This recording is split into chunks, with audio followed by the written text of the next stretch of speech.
Avec ses 55 000 habitants, la ville de La Roche-sur-Yon n'a pas pour obligation de respecter la loi sur la démocratie de proximité de 2002.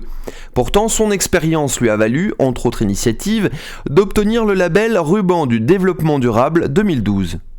L'innovation peut-être, c'est qu'elle dure depuis très longtemps, elle dure depuis 1977. Et donc notre démocratie participative, elle est tous les jours, c'est-à-dire on essaye d'associer le citoyen le plus possible à la prise de décision.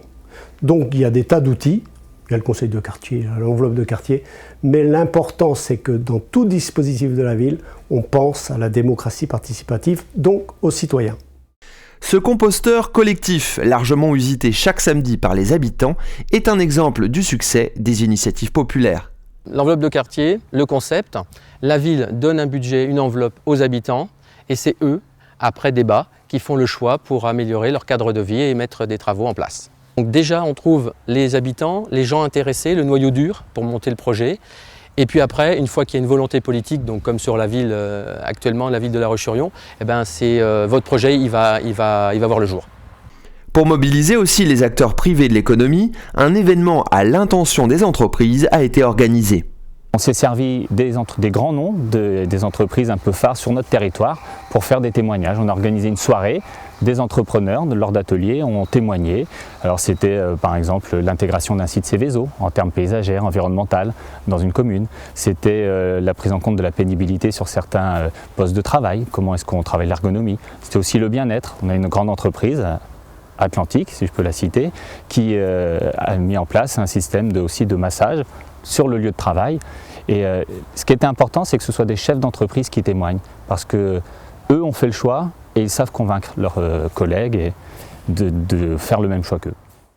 À La Roche-sur-Yon, la culture a été intégrée au grand projet Pentagone 2020 de réhabilitation du centre-ville. La compagnie de théâtre nantaise La Machine propose même un spectacle à chaque étape majeure du chantier. Dans le projet urbain de la ville, il y a toute une stratégie depuis une dizaine d'années qui est de requalifier la ville, de la reconstruire sur la ville avec requalification d'un quartier comme la gare où 150 millions d'euros d'investissement ont été faits avec un nouveau quartier. C'est également un projet important de renouvellement urbain des quartiers nord de la ville et c'est la rénovation totale de ce qui fait la marque de la ville, le Pentagone napoléonien. Et vous avez derrière moi le chantier notamment de la place Napoléon. Mais il y a tout un ensemble qui crée les conditions d'améliorer la qualité urbaine, de redensifier et d'amener une meilleure qualité d'usage aux habitants en respectant mieux encore les conditions environnementales. Enfin, pour conclure sur une innovation supplémentaire de La Roche-sur-Yon, le cimetière paysager, modèle du genre. Donc c'est un site naturel qui est d'ailleurs labellisé Refuge LPO, c'est le seul en France et on essaye de s'en servir un petit peu comme porte-drapeau parfois des politiques que l'on mène sur la ville en termes de développement durable.